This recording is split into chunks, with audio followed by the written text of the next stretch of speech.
At ang ating mga nagtuturo diyan na si Kristo ay hindi Diyos, na mahirapan din sila na mag-celebrate ng resurrection dahil kung tao lang siya, sino nag-resurrect sa kanya? Siya nag-resurrect sa kanyang sarili. So nalaman natin na sa atin dito, ang resurrection ng ating Panginoon, the resurrection of Christ is the work of the Trinity. The Father resurrected Him. Tapos sabi niya, I lay it down myself and I have the power to rise it again. So si Jesus also said that He resurrected Himself. So I had power to resurrect Himself. And then the third is the Holy Spirit said, again, the Holy Spirit, everywhere you go, it is the Spirit of God, Spirit of Christ, that raised Jesus Christ from the dead. Ang malungkot ay na kahit mahalaga ang resurrection, ay isang message lang ng resurrection ang kalimitan ay na ririnig sa buong Resurrection Sunday. Lalo na kung ang mga simbahan ay wala na sila ng service kung gabi. If they do not have any more services in the night, at usually, ang ginagawa ng mga grupo, sometimes the whole sector of a denomination, they meet sa Easter Sunday, they meet in the plaza or in a big auditorium, and then they have an ecumenical sunrise service. Na lahat-lahat ay ipunin mo dyan and then celebrate the resurrection of Jesus Christ, and then they cancel all their other church activities. Uwi na kayo lahat pagkatapos, balik na tayo sa sunod na linggo. Okay. I think that is a celebration of the resurrection na masyadong shortcut. At I do not believe God is pleased with that. On the other hand, pwede mo naman punuin ang iyong activities on that Sunday na nasubrahan naman at nakalimutan na ang Panginoon. Easter egg hunting. Kung ano-ano pang ginagawa ng iba dyan. Tapos pupunta sa restaurant. Magkaroon ng Easter Sunday lunch and dinner. tapos hindi pala nagsamba. At wala na balak na magsamba. Okay naman lang yan. But kung Resurrection Sunday, punuin na lang natin. At saka I'm not even satisfied with talking about the resurrection of Jesus Christ only today. We'll be talking about that for the next 5 Sundays. So, first ngayon, second, third, fourth, 5, hanggang 6 Sunday. That is, 6 times 7 is 42 days. We'll be talking about the resurrection of the Lord Jesus Christ. And I'm sure if our minds and our hearts and our lives are open to that, we will be revived. Salamat na tayo sa ating 6 na linggo ng ating pagkaroon ng revival and talking about biblical prophecy, na I'm sure that marami na sa atin ang mga nagtibay sa ating pananampalataya sa Diyos natin na babalik. Dito, babalik siya ulit after His ascension. So ang ating Christianity revolves around these 7 truths about Jesus Christ. At alam ko na habang atin binabantayan itong 7 truths, we will also be introduced to the other 12 major fundamental doctrines of Christianity na atin napag-aralan. They are the 12 that we have in our Christian systematic theology. All of that goes through the 7 truths of the gospel. Kaya ako po naniniwala na habang atin pag-aaralan sa Jesus at habang ang ating tinitingnan sa ating paglilingkod sa Kanya ay Siya lang, ang chances natin na lumago at chance natin na magiging mabungahin ay mas malaki. Kaya sabi niya, without me, you can do nothing. Abide in me and I in you. If a person abides in me, then he brings forth much fruit. Kaya dapat, dikit tayo sa katotohanan tungkol sa kay Jesucristo. Okay, sa ngayon, ay pag-aralan natin ang pangalawa. Kanina, early morning, At dawn, we talked about the soldiers. Kasi yung mga sundalo, sila yung una nakakita na naka-experience ng resurrection. But of course, they did not see Jesus Christ. They only saw the angel. They saw the angel in bright, parang lightning. Nakita nila na tinulak ng anghel yung stone. They probably were the ones who put that stone anyway. At alam nila kung ano bigat yun. Kaya baka kung 4 lang sila doon, baka hindi nila kaya labasin yon. But then God, sila ang una. Gusto ko banggitin dito because I may not have another opportunity because this is very fitting. No? The Jewish day begins with sunset to sunset. Hindi pwede gamitin yon in the case of Jesus Christ. You do not use the Jewish calendar marking the events of the Lord Jesus Christ because Christ lived during the days of the Romans. So the calendar that even the Jewish people were using, they will have to abide by the calendar of the Romans. And the calendar of the Romans begins at midnight. So the first day of the week in the Roman calendar is midnight after Saturday to midnight Sunday. Okay? Dapat yun ang atin para na magkasundo tayo lahat. Now, the reason why we are always arguing about what time Christ rose from the dead at ano mga events on the first day is because some scholars are still insisting that the first day of the Christian calendar begins with Saturday sunset to Sunday sunset. No, it does not. Yan ang kalendaryo ng Hudyo. The Roman calendar begins ang first day, which is Sunday, midnight to midnight. Na ang 12 oras ay talagang inubos ng Christian ang 12 hours, daylight, and then 6 hours, gabi, midnight to sunrise, and sunset all the way to midnight. Yan ang nasakupan ng isang araw ng Christian calendar.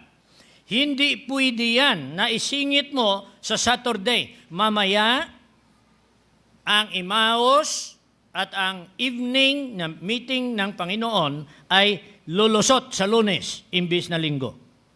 Kasi alas 4 sa Sunday night, alas 4 ng Sunday, mula alas 4 hanggang kinabukasan ay Monday na yan sa reckoning ng Hudyo. Okay? You're with me?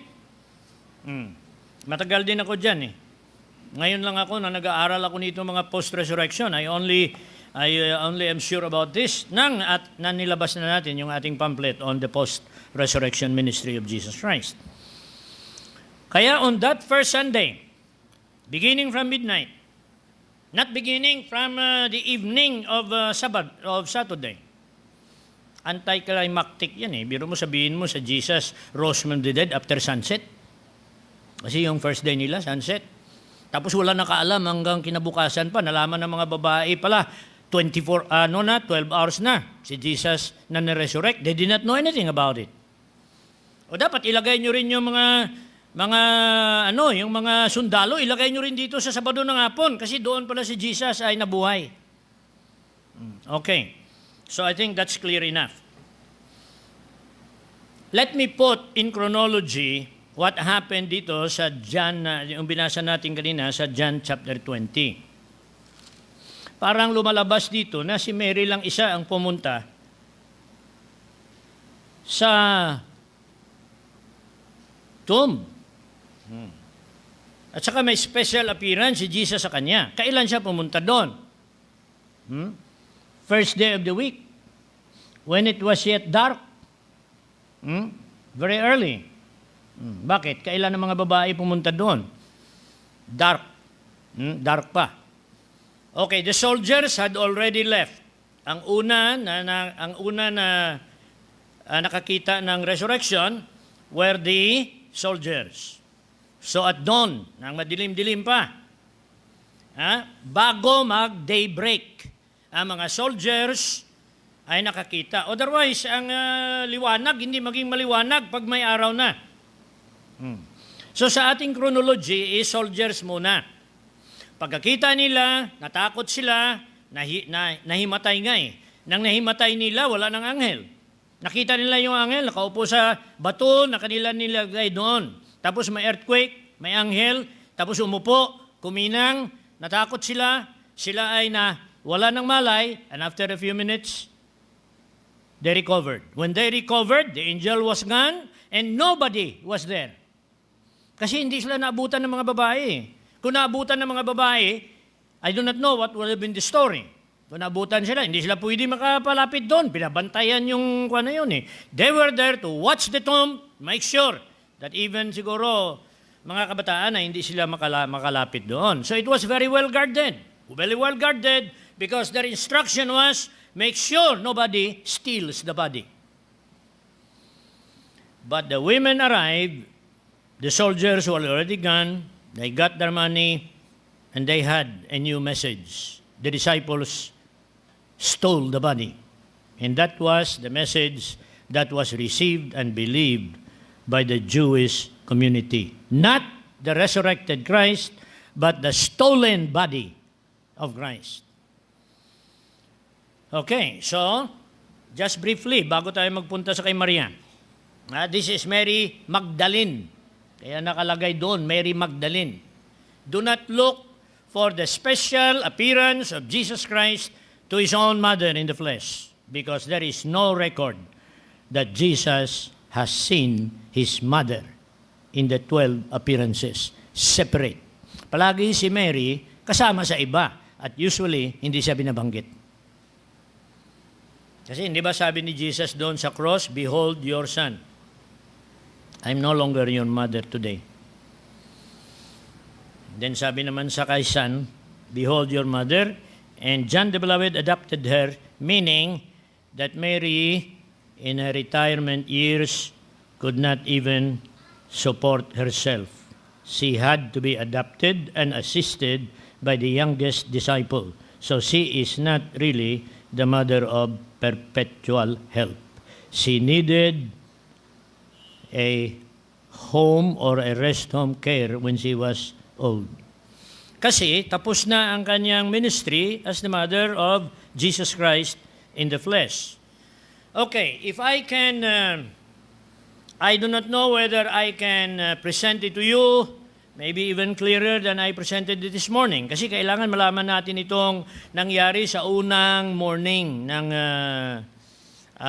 Sunday na yon. Okay, from Matthew nakita natin na pag-alis ng mga sundalo, nakabanggit nga doon nakalagay sa Matthew 1, na mga babae ang pumunta. Mga babae. Pagkatapos, sa Mark, nilagay pa kung sino yung mga babae. Pagkatapos, and certain others, mga babae rin. Lahat na pagbisita ng mga babae sa tomb took place after the soldiers have left the tomb. Pagkatapos, report na nila doon sa mga high priest. Okay, so tapos na yung mga sundalo. Dumating yung mga babae, hindi tiyak kung ilan sila karami. Para-parehas ang laman ng ilang mga isipan. They all came, at none of them went to see the resurrection. Ano ang kanilang gawin? Nakalagay doon. Let me just enumerate this para na mabilis tayo. Okay. Dating sila marami doon, nakita lang bato, wala na, na-roll na. Pagkatapos, no angel, no soldiers, nobody, sila lang. Anong nagpasok sa isip nila? They were there to anoint the body. But when they saw that the grave was open and the stone was rolled away, their initial reaction was, somebody stole him. Hindi pa sila pumasok. Dito lang sila sa labas. Nagwa-wonder.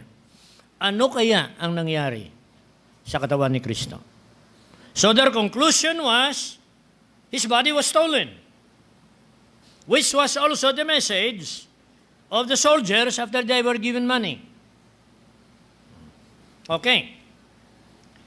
Si Mary Magdalene evidently was with them, and the other Marys and the other women.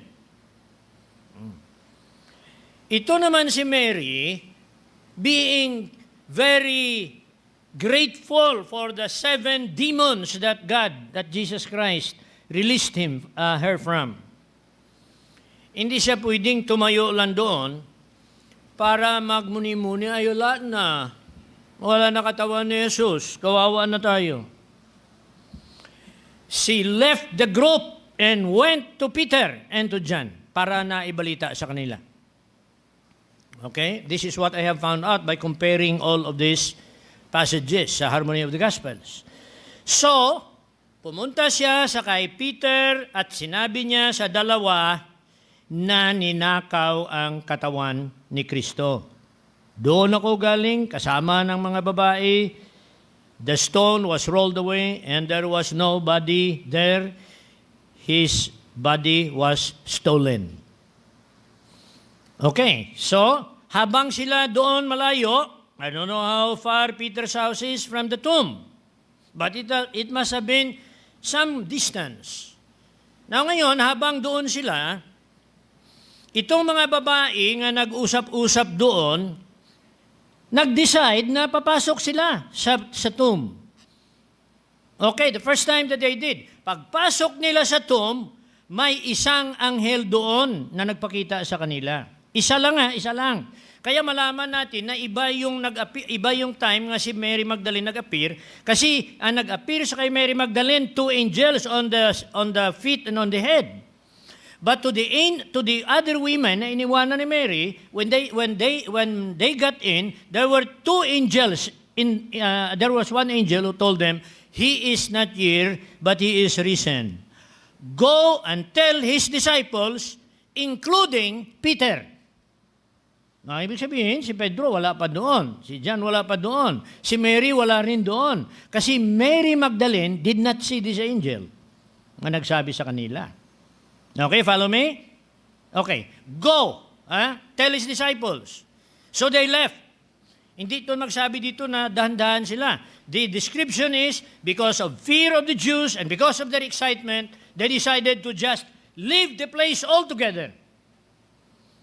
Maya-maya konti, andyan na si John, nakatakbo. Kasi ang ginawa naman ng dalawa ito, nang doon si Mary sa kanila, ninakaw, iniwanan nila si Mary doon. Sabi nila, ninakaw, tingnan nga namin. So, iniwanan nila yung senior citizen doon sa bahay nila. Nahirapan na nga makarating doon. Sabi ko nga sa kanila, hirapan na nga punta doon. Ugod-ugod papunta doon. Pagkatapos nang nasabihan yung dalawa, makatakbo pa. Ang tumakbo, senior citizen ang isa naman ay bata pa, teenager. Kaya sinong una nakarating doon sa tomb? John. Pagdating ni John sa tomb, nobody was there because the women have already left. Dating si John, pasok, hindi ba narinig niya, the stone is rolled, the body is not inside. So John went in and peeped, and he saw the napkins doon, yung grave clothes nakita niya. Ayos, nakalagay doon. Then he got out.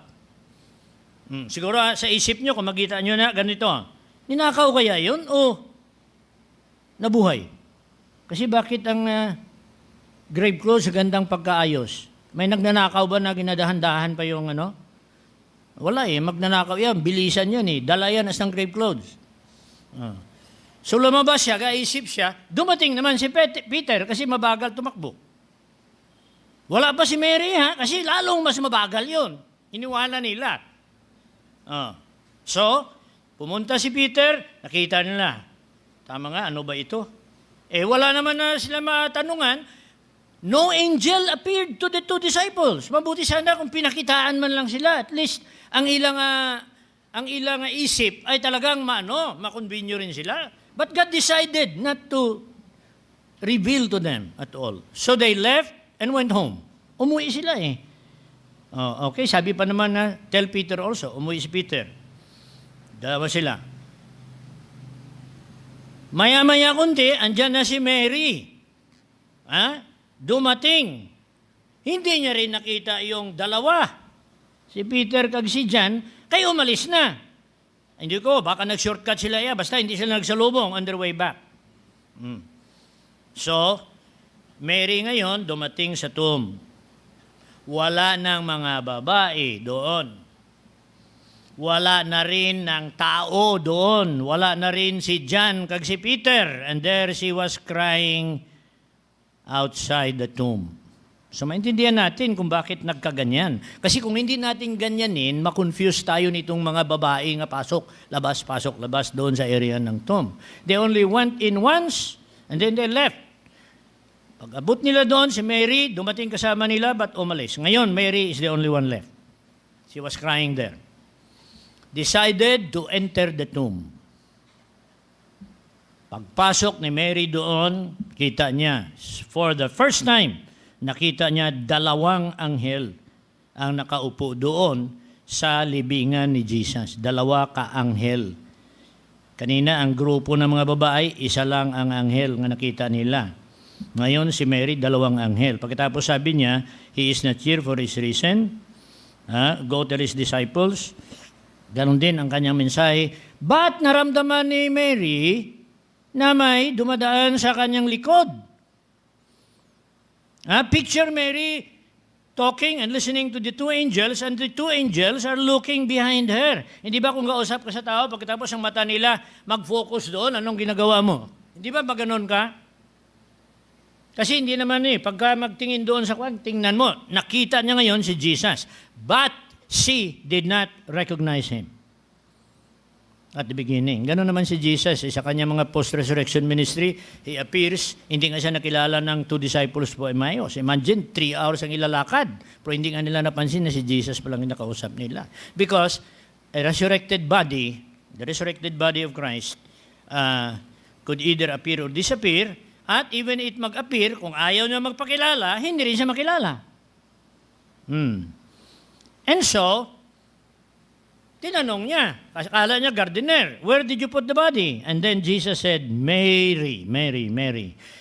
Ang resonance ng kanyang boses, probably, na-remember ni Mary, yun talaga ang boses na Jesus. Kaya ang sabi niya, Rabboni, Master. Tapos niyakap niya, o kaya kanya siguro niyakap, o nag-fall down siya sa paa ni Jesus at kanyang niyakap. Binawalan siya ni Jesus, because Jesus had no intention at all when he resurrected from the dead to renew the familiarities that he had with anybody while he was still a man, mortal man. He lived, after his resurrection, he lived in a different level of existence. He is now God in flesh but glorified, and therefore yung mga familiarities before with his mother, with his disciples, or even with Mary, or with anybody, ayaw niya niyang balikan yung mortal niya na relationship kahit kanino. And I can accept that as part of our Christian systematic theology. Because when Christ rose from the dead, all previous moral and family relationship were what? Ended. Terminated. So, maraming interpretasyon dyan tungkol sa stop clinging on me because I have not yet ascended to the Father. The clinging on me, the continuous clinging on me, is I don't want at all to give you the impression that I am still the same God in flesh that has not resurrected from the dead. Baguhin na natin ang ating relationship. I have already resurrected from the dead, and my status now is not the same as I was when I was still mortal with you. Now, I can go up to my Father and intercede in your behalf. Now, let's look at Mary, kasi siya ang aking kinuha dito sa ating curriculum of all appearances of Jesus Christ.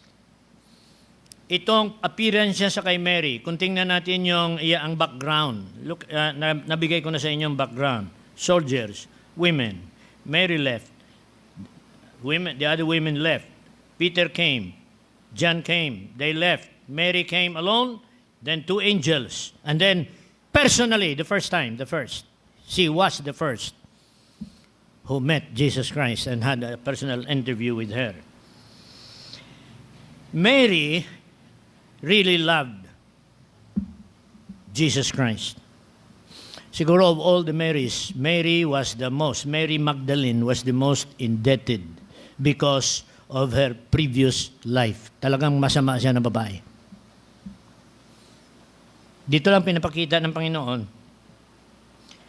na pag ikaw makalapit sa Panginoon, ano ka kasama? Pwede ka tanggapin. You remember the criminal on the side of the cross, sa cross? Dalawa yun sila. Death penalty yun dahil mga magnanakaw yun at saka mga seditious na mga tao. They deserve death penalty. And yet when one said, Lord, remember me when thou comest to thy kingdom, nasagot ng Panginoon sa kanya, today you will be with me in paradise. We will be there 3 days, and after 3 days in paradise, we'll go out, and after 40 days, we'll go to the third heaven. Yun ang nangyari doon sa tao na yun. And so, I do not doubt the love and faith of Mary Magdalene. Lumalabas ngayon of all the disciples of Jesus Christ, lumalabas pa nga the one who really loved the Lord, of all of them, including the disciples, was Mary Magdalene, that demon-possessed woman who was delivered by Jesus Christ. Kaya tingnan mo, her love for Jesus was manifested by her persistent watching at the tomb. She arrived at the tomb. They thought that the body was stolen, and while the women were there, she could not resist telling the other disciples that they have stolen the body of the Lord. And then when she came, hindi niya nakita ang dalawa na yon, kaya iniwanan siya. She continued to be there, wept para sa kanya, until I understand what happened to my Lord, I will not get out of this tomb. May ganun ba tayo? May ganun ba tayo na pagmamahal? Pag hindi natin maunawaan ang ginagawa ng Panginoon, iwanan natin ang kanyang gawain o kaya iwanan natin siya. No! If we do not understand what God is doing, then trust His heart if you cannot trust His hand.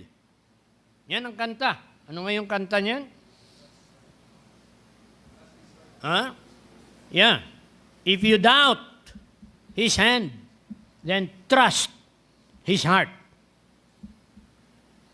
Ngayon ko lang ito napansin din dahil hindi man ito aking notes Alam niyo kung saan ko nituwa? Pulpit commentary ito. Kaninang umaga, ganun din.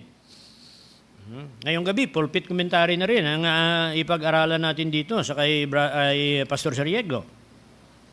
Kasi may mga insight dito na nakikita tayo at dahil hindi tayo masyado nag-aaral, kung minsan hindi natin nakikita. We are not the only people who are studying the Bible. There are those who are good scholars of the Bible.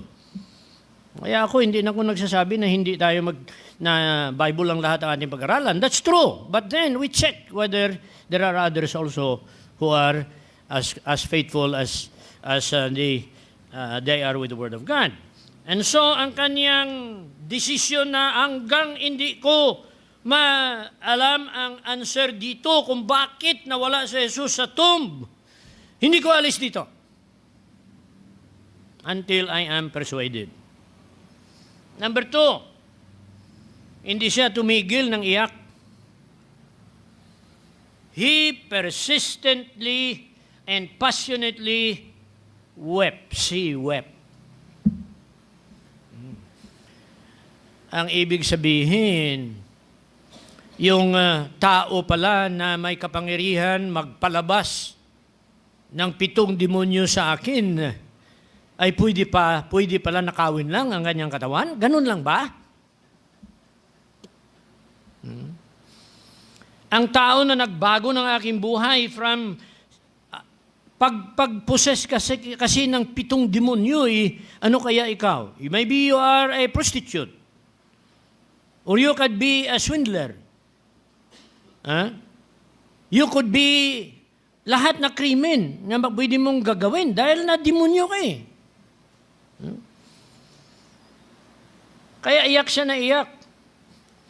Sinabihan pa naman ako na patawad ka sa kasalanan. What will happen to my forgiveness if they stole Jesus Christ? Di ba sabi ni Paul doon sa 1 Corinthians chapter 15, if Christ did not rise from the dead, then ye are of all men most miserable. Kung ang ating pag-asa sa kay Kristo Jesus ay dito lang sa lupa at hindi siya nabuhay muli, we are of all men most miserable. Kailangan ang pag-asa natin ay pag-asa natin sa Kanya ng buhay pa siya, pag-asa natin sa Kanya ng buhay pa tayo, at pag-asa natin sa Kanya pagkatapos na mabuhay tayo at pagkatapos na mabuhay siya. After the resurrection. Yun ang iniisip ni Mary. Kaya, sino na Diyos ang nakakita ng loyalty ng babaeng ito at gratefulness na hindi niya i-reward ang kanyang persistent seeking for the truth and her passionate weeping, at hindi niya i-reward ng kanyang personal appearance. Biro mo, una pa siya mag-appear sa kay Mary Magdalene kaysa kanyang mga disciples. By her anxiety to discover some trace of her Lord. Kung ninakaw siya, hindi ko titigil hanggang makita ko. Kasi kung ninakaw siya, pwede lang ako makatanong-tanong. She probably was already beginning to spy around. Kung sino ang kanyang masalubong, may nakita ba kayo nga nagbibit-bit dito ng katawan? O kaya, sino? So, ang ginawa niya, she stooped down and looked into the sepulchre. Baka na tabi lang. Nang pumasok kami sa sepulchre doon sa Calvary, malapit yun sa Calvary. Ang sepulchre ng mga protestante ay dito sa garden ni Joseph of Arimathea na. Ang sepulchre ng mga Roman Catholics ay doon sa the cathedral or the church of the sepulchre. At doon sa loob ng kanilang simbahan, gawa sila doon ng tomb. At sabi nila, ito yung tunay na tomb. Malayo sa Kalbaryo eh. Itong tomb dito iyang nilagyan sa kay Joseph of Arimathea was very close to Calvary.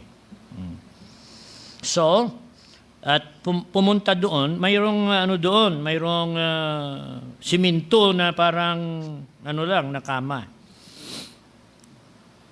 Na makadaan lang ang tao papunta doon sa kabila. Para lang maglagay ka, pagkatapos labas ka na naman. At maliit ng pinto.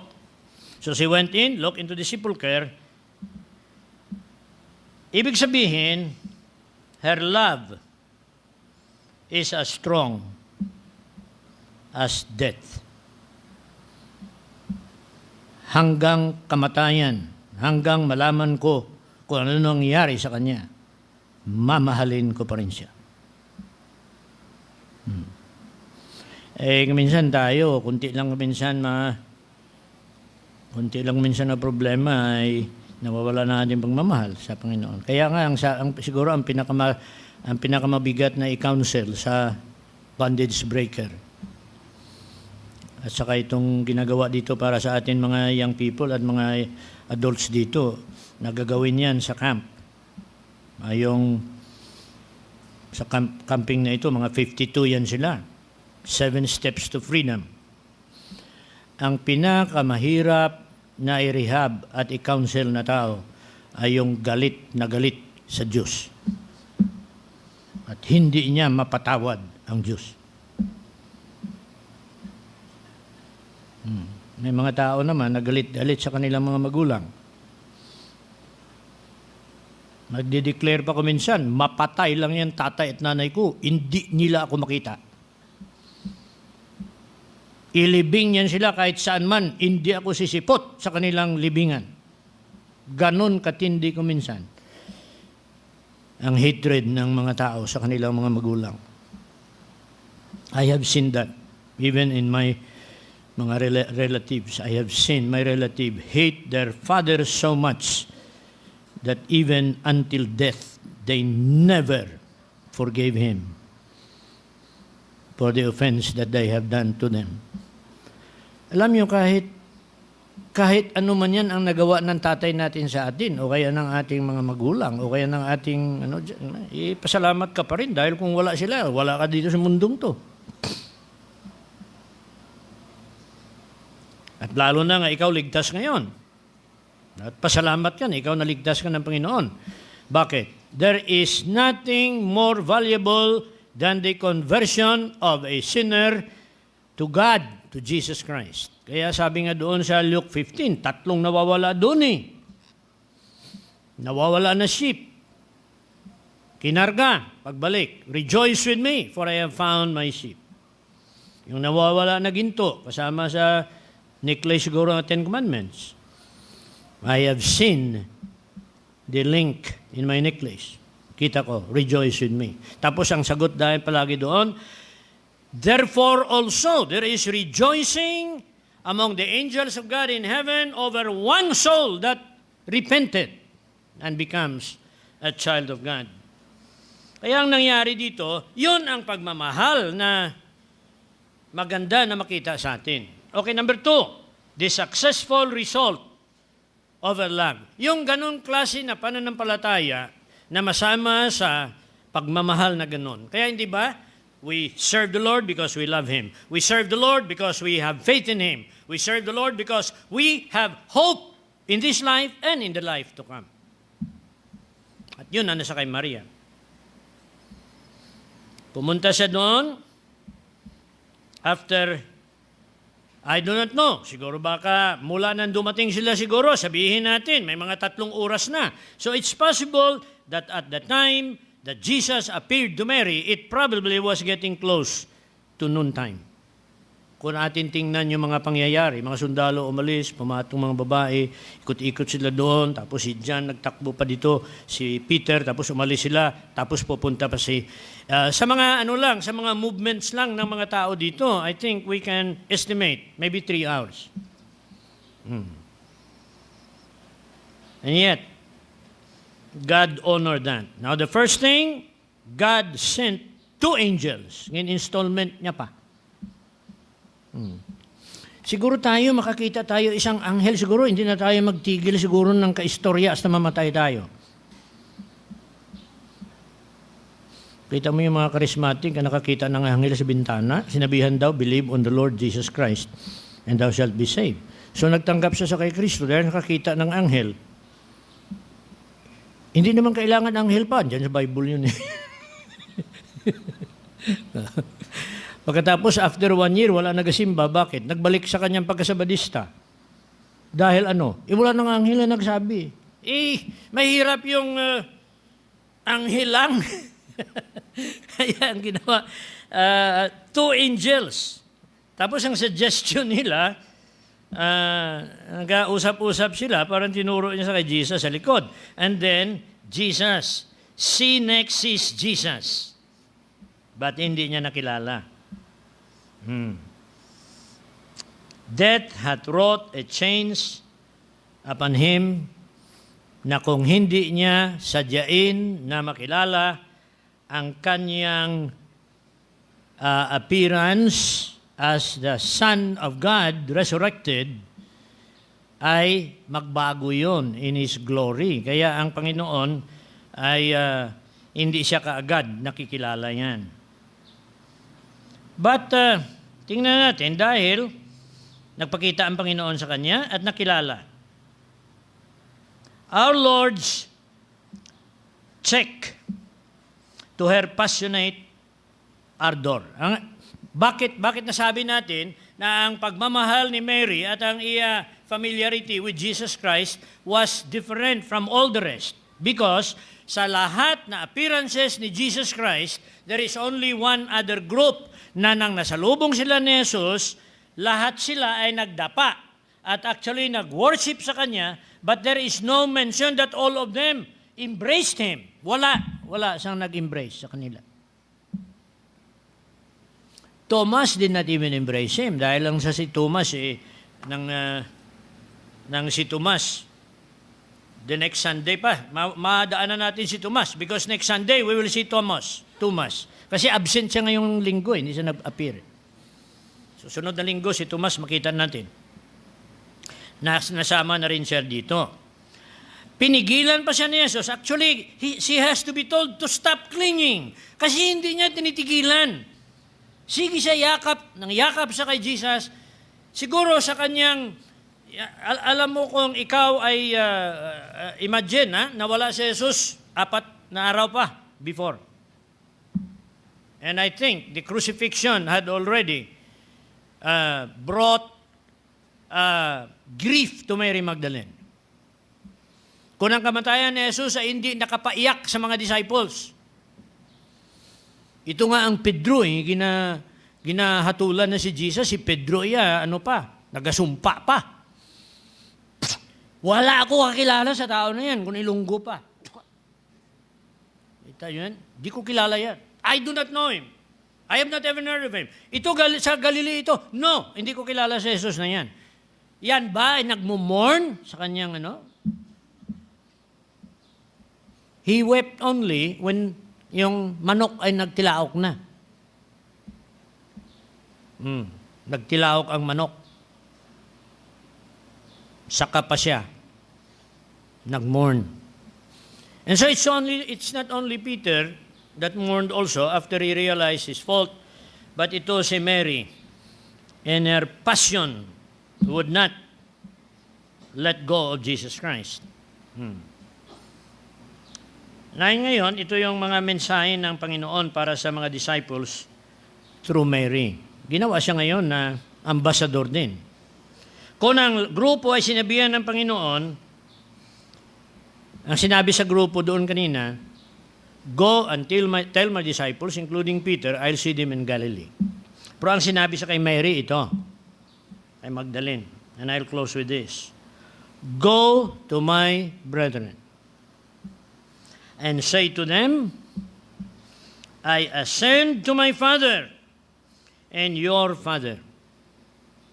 Yun na mensahe ay talagang para lang yan sa tunay na mananampalataya para sa ibang tunay na mananampalataya. I ascend to my Father and your Father, to my God and your God. At ito ang sinabi sa kanya. Okay, so a woman is honored as making the first communication between Jesus and his disciples. The name by which our Lord describes them. Ito mga disciples na hindi pa nakakita sa kanya, sinabi niya na my brethren. Which means that after he rose from the dead, it marks the new relationship into which all of those who trusted in Christ after his resurrection became his brethren.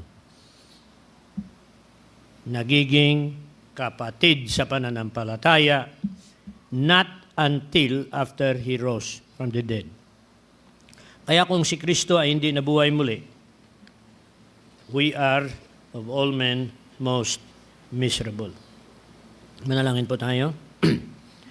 Salamat, Panginoon, sa mga bagay na itinuturo mo. Kahit sa buhay ni Mary, na una mong kinausap of all the people after your resurrection. At salamat na nakita namin ang diferensya ng kanyang commitment sa iyo compared to others. Kami po naniniwala kung na ganito na rin ang makita mo sa amin loyalty sa iyo, loyalty namin sa salita mo, loyalty sa gawain mo, at loyalty sa ministry na binigay niyo sa amin, especially sa missions and evangelism, and also in the use of our gifts na binibigay mo sa amin. Tanggap namin ito lahat para sa iyong kaluwalhatian. So, we believe that you are going to sustain us until He comes again or until you decide to take us to be with Thee earlier than the rapture. In Jesus' name. Amen.